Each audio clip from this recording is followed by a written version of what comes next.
Resume its sitting. I call upon the Minister for Education. Madam Speaker, I beg to report that the bill entitled H. Lavely Stoutt Community College Amendment Bill 2024 has passed through committee with amendments. Madam Speaker, I move that the bill entitled H. Lavely Stoutt Community College Amendment Bill 2024 be read a third time and passed as amended.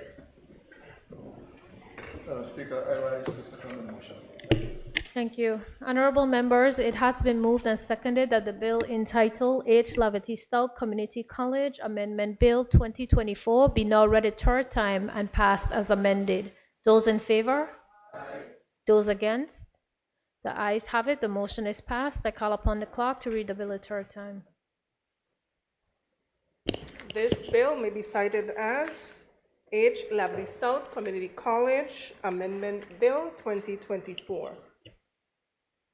The bill has been read a third time and passed with amendments.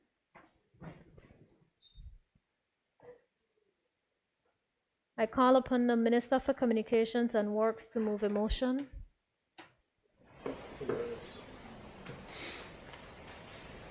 Thank you, Madam Speaker. Madam Speaker, I move that the bill shortly entitled British Virgin Islands Ports Authority Amendment Bill 2024 be read a second time. Madam Speaker, while I'm on my feet, and I would just like to state that the BVI Ports Authority Act originally enacted on September 10, 1990, and which established the British Virgin Islands Ports Authority, the authority, as a body corporate detailing its function, financial provisions, and management parameters. This amendment represents the fourth. This amendment represents the third or fourth. The third. No, this is the fourth out of 5 statutory amendments aimed at strengthening the governance structure of statutory boards across our territory. In response to the Commission of Inquiry recommendations, specifically recommendations B25 and B26 from the framework of the implementation of the recommendation of the COI report and other reforms, an action plan was developed following the 2022 Statutory Board's review. The Government of the Virgin Islands has prioritized the review and enhancements of legislations governing select statutory bodies, now including the BVI Ports Authority, to foster good governance and transparency. The bill seeks to amend the Principal Act to bolster governance mechanisms within the authority.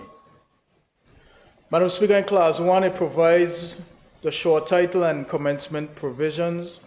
Clause 2 introduces general amendments replacing chairman with chairperson to promote gender-neutral language and adjust references to the schedules.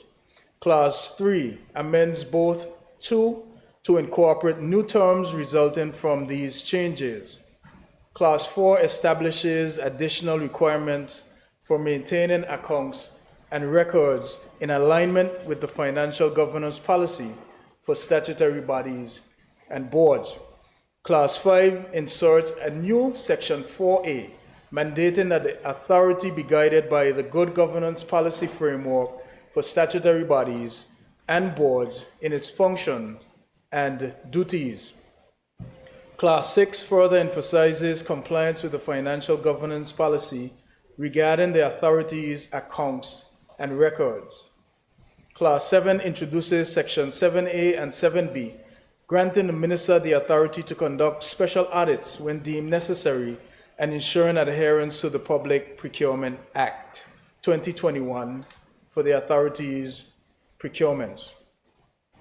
Clause 8 requires the authority to conduct an annual performance self-evaluation and provide guidance for the preparation of annual reports. Clause 9 outlines the powers of Cabinet concerning the authorities through a new section 18A. Class 10 elaborates on the minister's functions and the use of guidelines for the preparation of strategic plans. Class 11 amends Schedule 1 to enhance the procedures governing the authority's membership and operations, including criteria for appointments, adherence to a code of conduct, requirements for a declaration of interest, and an oath of confidentiality upon appointment. It also addresses conflict of interest, liability, indemnification, and guidelines for board meetings and procedures. Clause 12 introduces new schedules 1A to 1G, which represents the forms and guidance documents relevant to the substantive provisions of the bill. Madam Speaker, through these amendments, we aim to fortify the governance framework of the British Virgin Islands Ports Authority, ensuring accountability, transparency, and integrity in its operation. Madam Speaker, I thank you.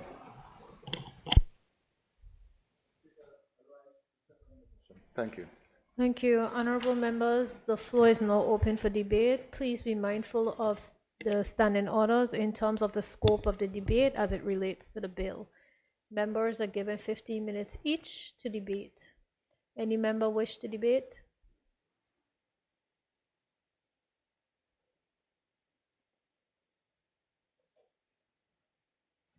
All right, I'll call on the Minister for Communications to wrap up. Thank you, Oh, Madam I'm Speaker. sorry, the Leader of the Opposition.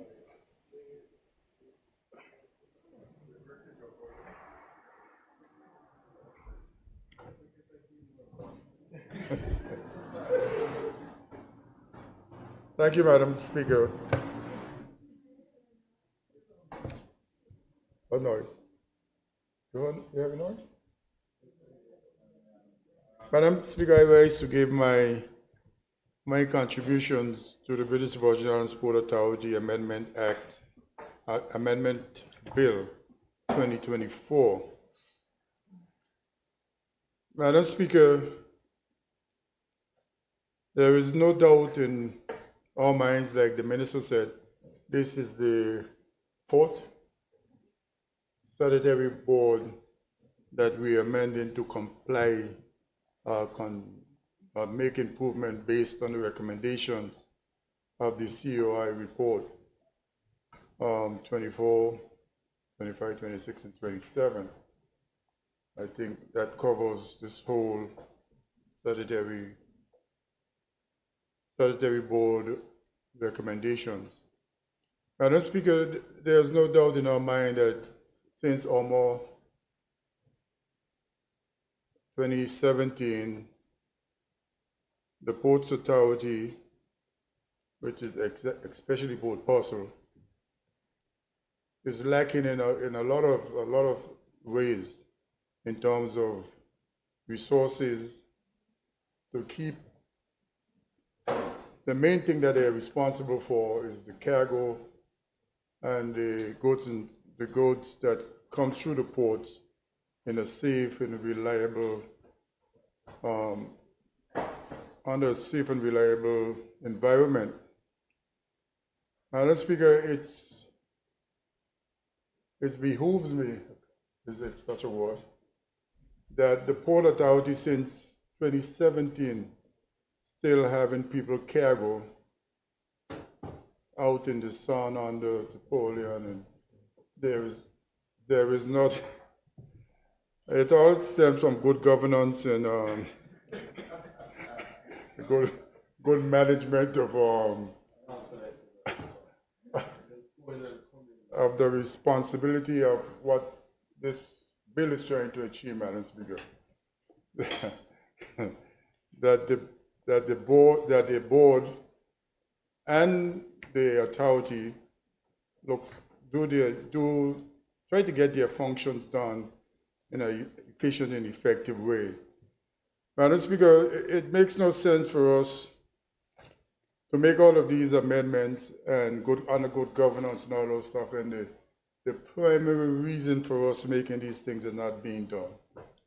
And I don't know where is the problem. The minister probably needs to tell us so we can strengthen this piece of legislation so that the Port Authority can get the authority and the funding necessary to manage the facilities that they are responsible for.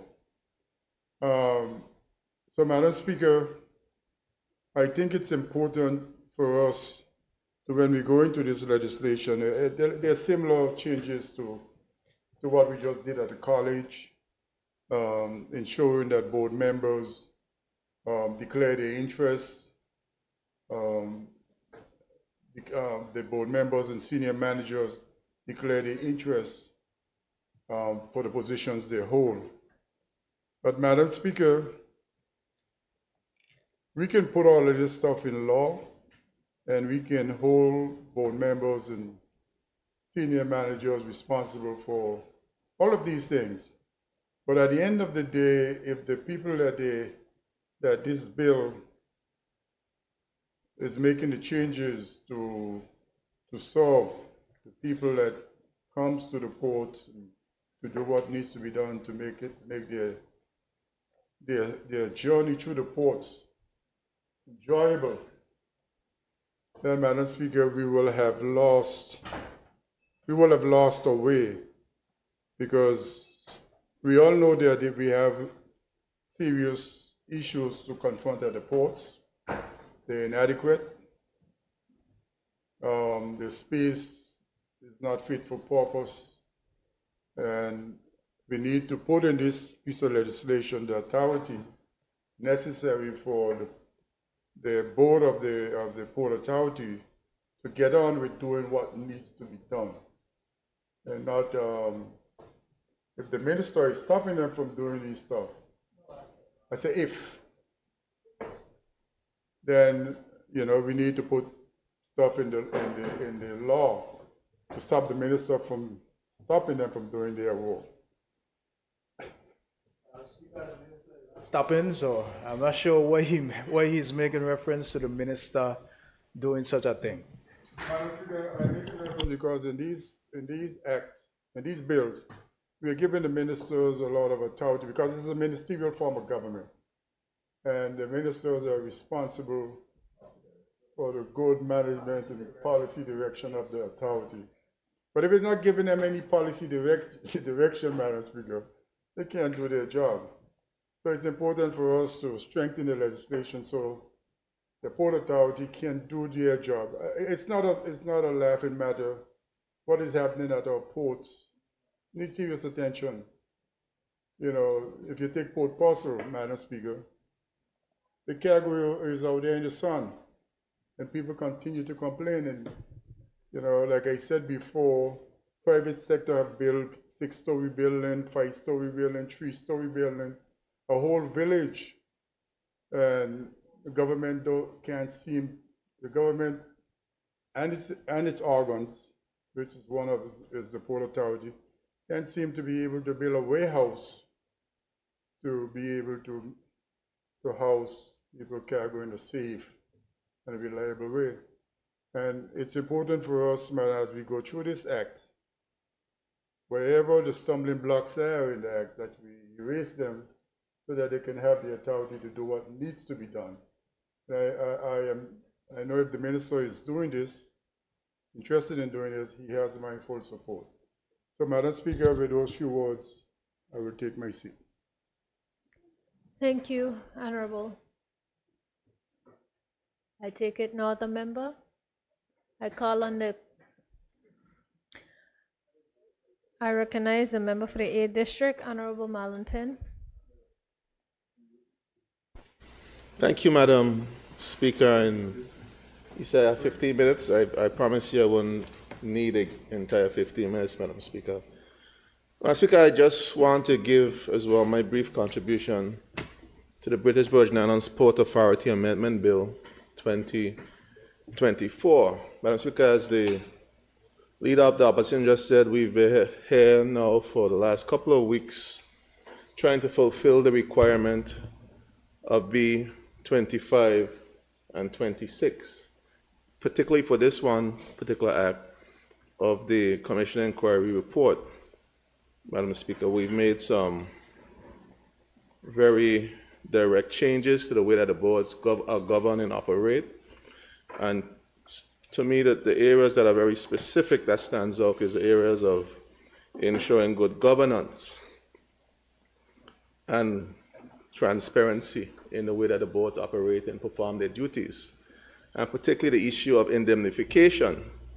We're very specific now in the Act where we're indemnifying board members who are making specific decisions on behalf of the board, Madam Speaker.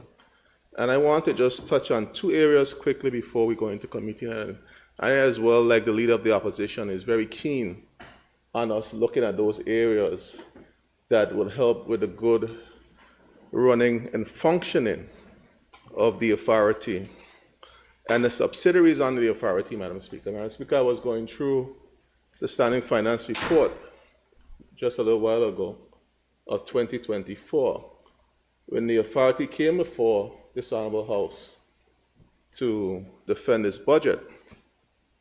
And at that time, we learned of one of its subsidiaries, particularly the PAIRPAC, Patola PAIRPAC Board, and his operations. It specifically spoke to what constituted a quorum for the PAIRPAC. I think at the time, Madam Speaker, we had a situation where the PAIRPAC board was being run by one person who was a member of the board, sole member of the board, that was making decisions on behalf of the PAIRPAC. And I think, Madam Speaker, if we can in this bill or subsequent bill, I think those are the type of areas that we really have to address and deal with, just for the sake of the issue of good governance that we're here preaching and talking about. No fault of the board member in question, but the fact that you cannot have an institution that is spending millions of dollars of taxpayers' money and managing millions of dollars tax money with one member ultimately making all the decisions. And if we need to make the necessary adjustments, whether it's in this act, Minister, or in the act subsequent legislation that governs the PAIRPAC, to ensure that those type of anomalies never reoccur, and you have a situation where you put persons in some very difficult circumstances. And the issue of indemnification comes in more importantly in cases like that, because you have one person who's solely making major decisions on behalf of an entity like that. And we can't allow that to happen going forward. So that minister has to be looked at.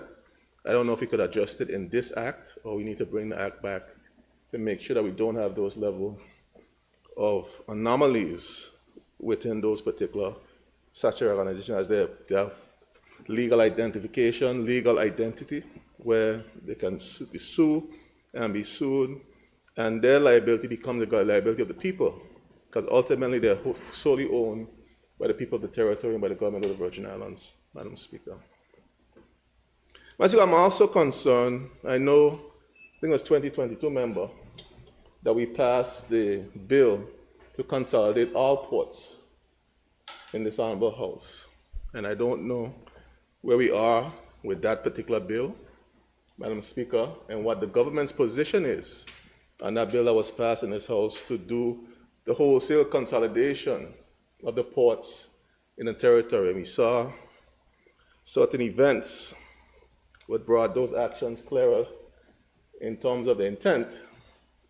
But I'm hopeful to hear from the minister where that bill is, what the intention is with that particular bill, and how these changes that we're making today is going to impact the decision that was made in 2022 concerning the port bill that sought to consolidate both the airport authority and particularly the ports in general, which was passed in this Honorable House. And I don't know if it was assented to or it's still in limbo, and what's the status. And the people of the territory deserve to know where we are with that particular piece of legislation. And when we're on ports, Madam Speaker, I have one issue that I have to raise, and Once it relates to the bill it before us? relates to the bill, it relates to ports and the management of ports, all interconnected. Good governance? Good governance, Madam Speaker. It's an issue of good governance. Those are the two areas that I'm sticking on today. Madam Speaker, I need to know if there's a policy of the ministry to put to tender the operations of the taxi operations at the ports. Because we know for a fact, for many years, decades in fact, the taxi operators have operated under the umbrella of the associations, who have for many years in Western, you have the association that governs the port in Western, who manages the flow of traffic to and from Western. You have the Rotong Taxi Association at the port in Rotong. And now I'm seeing a tender that went out where the airport authority, the taxi association at the airport, went out to tender. And it's all related, it's a policy, it's ports. It's a policy issue. Good governance, Madam Speaker. Madam Speaker, I remember when the taxi association used to operate at that particular facility. And that association was operating for more than 4 decades, Madam Speaker. There were times when the only thing I used to fly into be silent was an occasional turtle dove in a kili. And the same individuals stood there, whether it's one person a day, worked diligently to provide coverage for that facility. So I want to know, Madam Speaker, and I'm sure the people want to know, if it's the policy of the ministry to put out a tender the ports in this territory, or do we have a rogue board that is doing as they see fit or as they please, Madam Speaker? Madam Speaker, in the tender document, you even saw things where they're adding a fee for every person that comes out of the airport, have to pay additional fee. Madam Speaker. I say it comes to good governance, Madam Speaker. Madam Speaker, the point is that we're here making changes to these acts that speaks to indemnification of board members, speaks to issues of good governance, Madam Speaker. We cannot have arbitrary decisions like this, Madam Speaker, where you have now arbitrarily only one port is being out to tender, and you have Rotong, Western, Jasmine Dyke, all the other ports where you have associations who are operating and running the ports, Madam Speaker. The minister has to give an account to the people, the operators who are operating them. They're all connected. The persons who are operating at the Long Bay, Madam Speaker, if it's a ministry policy that the ports and the taxi operation at the ports are going to tender, then it's a ministry policy. Government sets the agenda, it sets the policy. But not because now a couple plane coming in, a little more plane coming in to be Island. Everybody sees it's more lucrative, and we're trying to now pull the rug under those individuals who were there for years, operating when nothing or no traffic was coming to be Island. They went home sometimes at a deficit because they had to put gas in the bus, Madam Speaker. And they went home with nothing in their pockets. So I gave Madam you Speaker. some latitude. So my point is, Madam let's get Speaker, back on again, track. when we look through these bills here today, particularly the bill on the port, we have to ensure the issue of good governance is full circle. We have to ensure that these entities that are operating under the umbrella of the Port Authority and ports in general are functioning in a way that is transparent. If we're talking about indemnifying individuals who are working within these institutions, they have to operate in accordance to what good principles are and what integrity is in terms of how you're functioning. There are a lot of things to be wanted, what happened at the airport authority. There's some questionable things up there that is happening, Madam Speaker. And I'm hopeful that we could get some answers, particularly on the ministry's policy in terms of how they intend to move forward. And this is a policy of the ministry. It is the minister's prerogative to move forward in that direction. But if not, we have some questions and I have some concerns as a representative of the people of that district and that community and how I see they're being taken advantage of and being disenfranchised, Madam Speaker. So, Madam Speaker, I look forward to the committee stage. I'm going to have a lot of questions about the way the Port Authority operates and the concerns specifically to the ports, and I look forward to engaging the Minister and his team. I thank you, Madam Speaker. Thank you. I recognize the member for the 2nd District, Honorable Melvin Turnbull. Madam Speaker, I will abide by the 15 minutes imposed, and I rise to give my contributions to this debate on the amendments for the BVI Ports Authority. Madam Speaker, in the bill, Section 4 deals with the operations criteria. And in all 4 pieces of legislation that we've seen, it's basically the same song, they're just different sections. So I've highlighted, Madam Speaker, in this particular bill, which is in line with the others, that we need to ensure that we're not just listing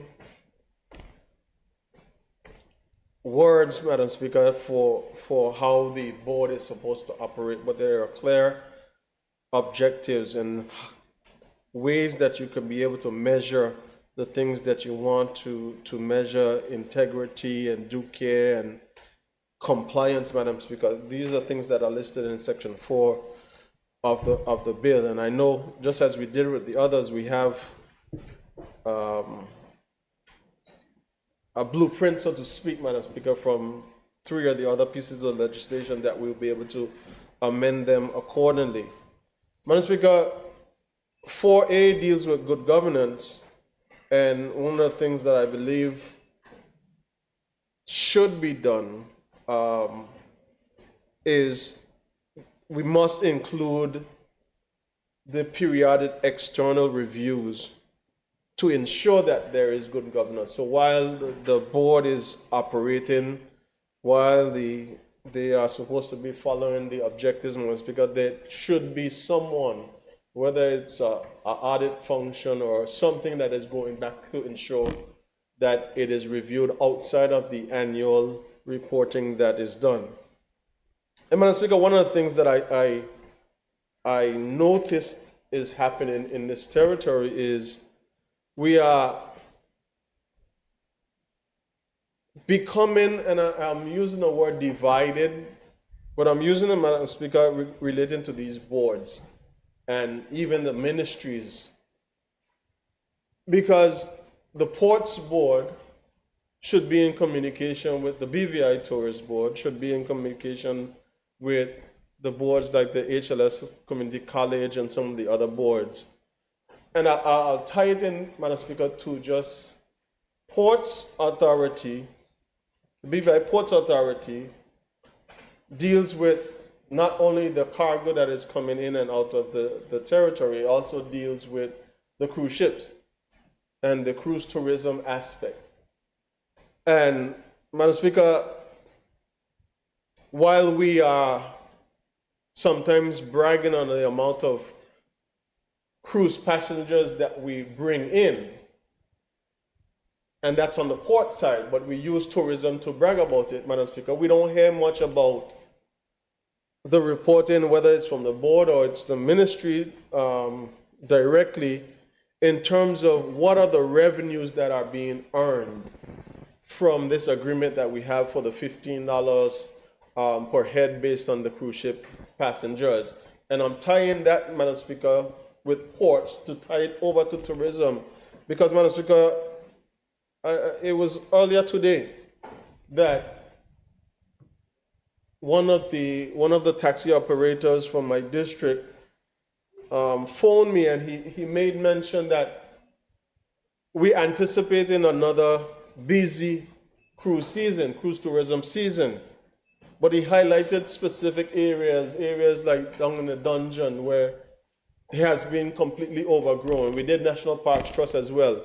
Who's responsible for that? Are we just going to let our national treasures, things that are historical sites and attraction, just become overgrown and unsightly for those people that we are bringing in, Madam Speaker? So there needs to be more correlation between these boards: education, tourism, ports, the national parks. Is all related, Madam Speaker, in the product that we are providing to persons. And with regards to this particular board, Madam Speaker, I know this was one of the boards that was completely disbanded, eroded, how you call them? Members were just thrown to the side, and then a new set of members were appointed. And then they created some chaos, Madam Speaker.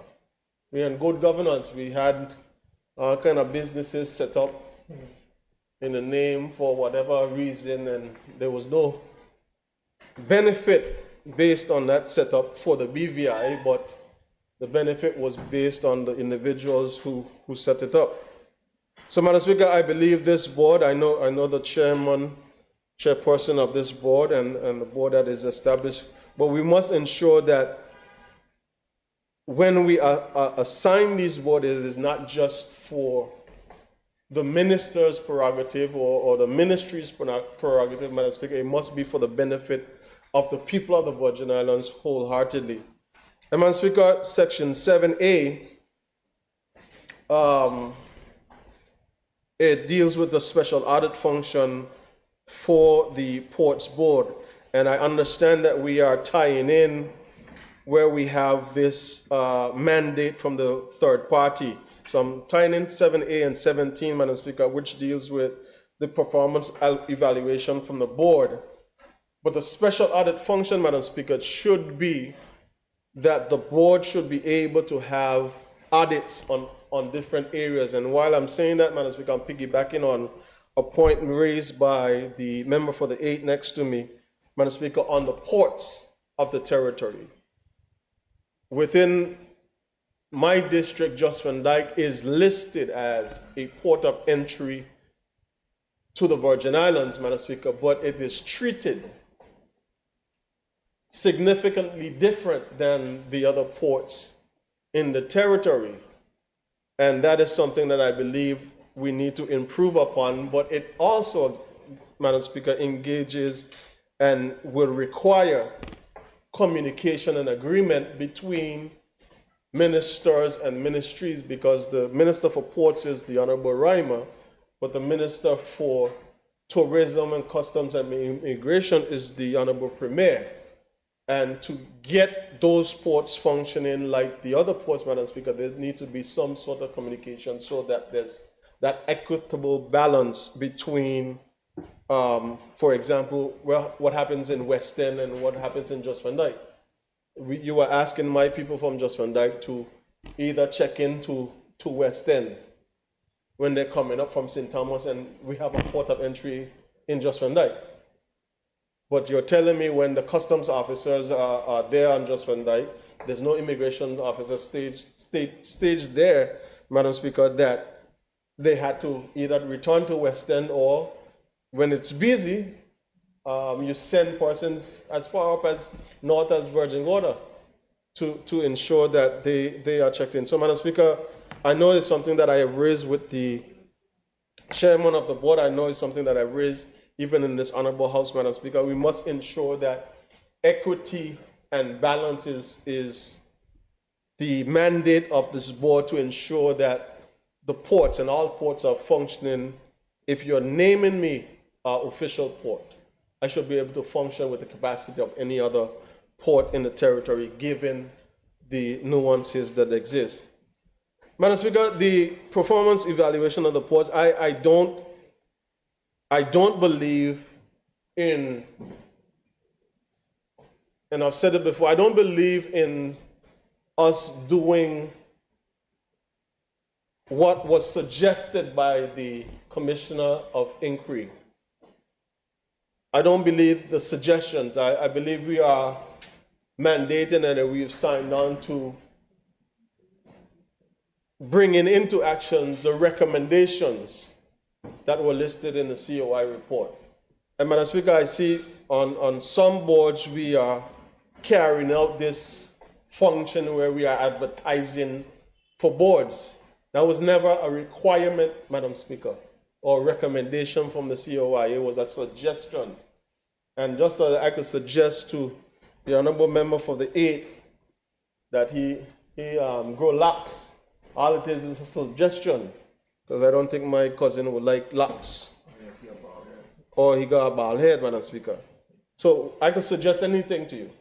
But Madam Speaker, we are taking some of these suggestions from the COI to be recommendations, and they are really not. Madam Speaker, the executive powers from Cabinet, that's something that we dealt with, that's in section 18A.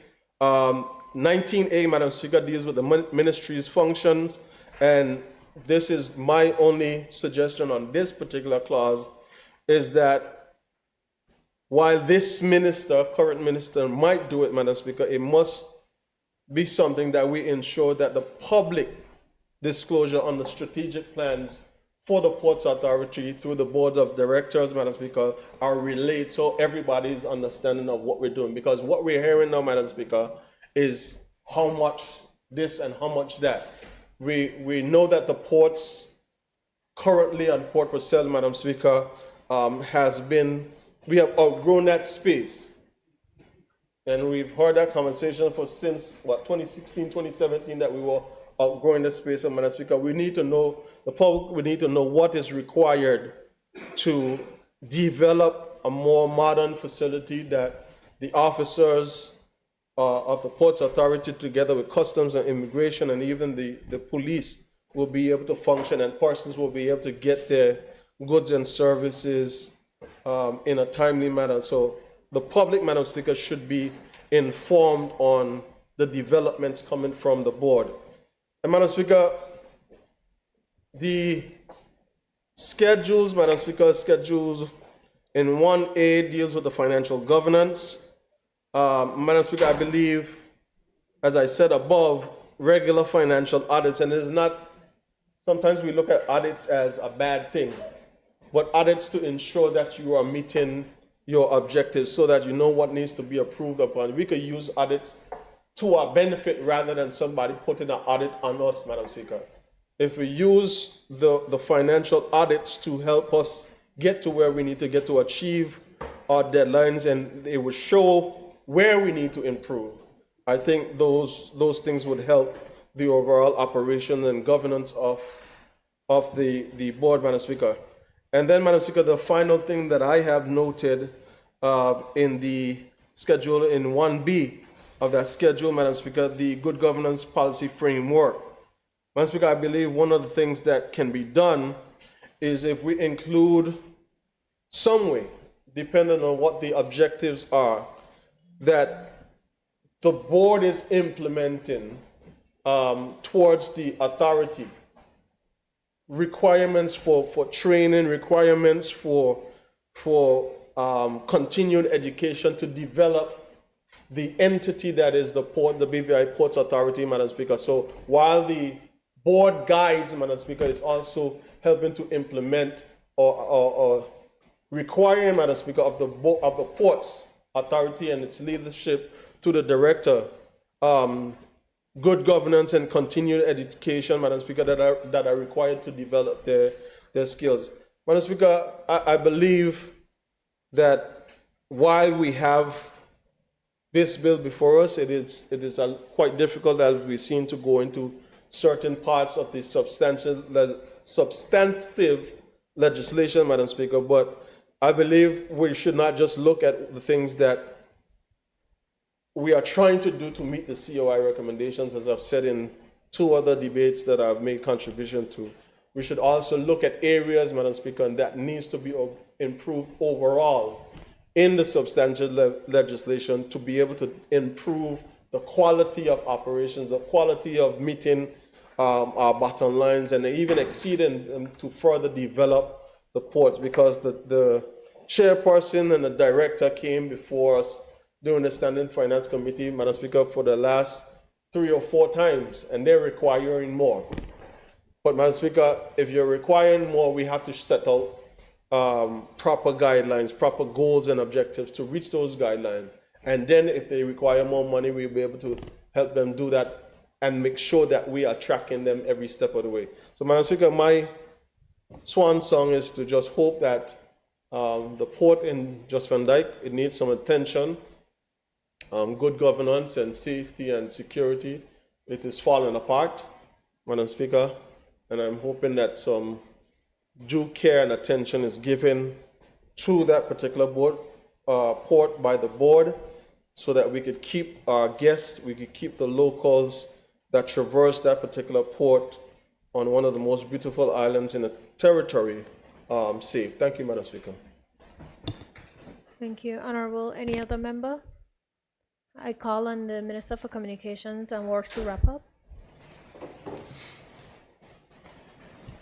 Thank you, Madam Speaker. I thank all members for their contribution as we work to amend the 4th of 5 statutory board with the various legislation as we seek to enhance the governance structure of these statutory boards, the reporting structure. Some of the stuff that the member, especially for the second spoke about, is exactly what we are trying to do here with this amendment. Just to address the leader of the opposition in terms of his query about the warehouses, I mean, it had not much to do with the bill, but just want to make it known that the RFP should be going out next week pertaining to the warehouse that he questioned. And, we had our concerns about that, and it's something that we will definitely be working to achieve. The member for the 8th made reference to the airport, and the RFP has nothing to do with the bill, but since he seemed like he wants some information, I would address it, Madam Speaker. He has been aware of what is taking place at the airport. I think for about 14 years, there was no contract for taxi operations there. Madam Speaker, there was an issue where no money was also being paid to the airport authority, and they tried to regulate it. The guys that worked there at the airport, they couldn't seem to get together. They changed and they formed new companies. I myself intervened and had a conversation with them, trying to bring them together so that they can work in tandem to provide a service to the people that would be coming into the territory. Obviously, the guys said they couldn't work together, and the decision was to do an RFP so that it could be a fair and transparent process. 3 companies bid. Some of the same guys bid on one side, some of them bid on the other side, and eventually to the process, one person was able to, one group of guys, because the entire name of the operators changed during that time. Guys found issues with other members, and they just decided that they can't work with each other, and that is what the outcome of that is. So the board is not rogue, Madam Speaker. It's just that the guys just couldn't work together. I mean, as I mentioned, a group from the entity that existed, they formed a new committee, and then payments started to be made, and the guys said they just couldn't work together.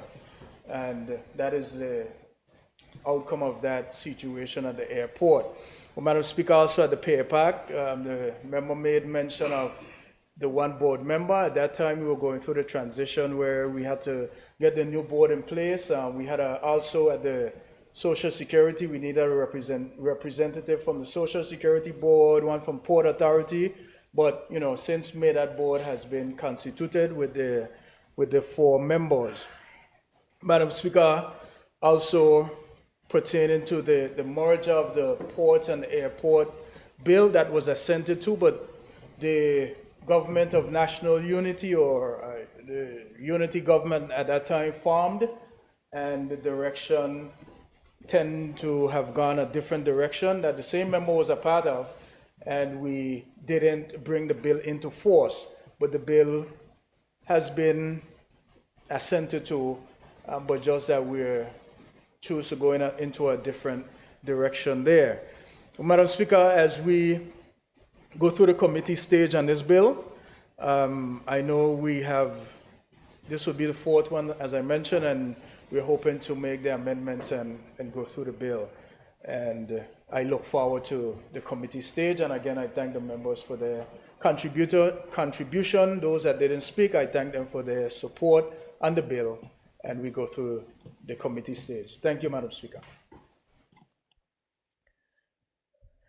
Honorable members, it has been moved and seconded that the bill shortly entitled British Virgin Islands Ports Authority Amendment Bill 2024 be now read a second time. Those in favor? Those against? The ayes have it. I call upon the clerk to read the bill a second time. This bill may be cited as British Virgin Islands Ports Authority Amendment Bill 2024. Pursuant to Standing Order 55-1 of the House of Assembly of the Virgin Islands, the bill now stands committed to a committee of the whole House to consider it clause by clause. House is now in committee.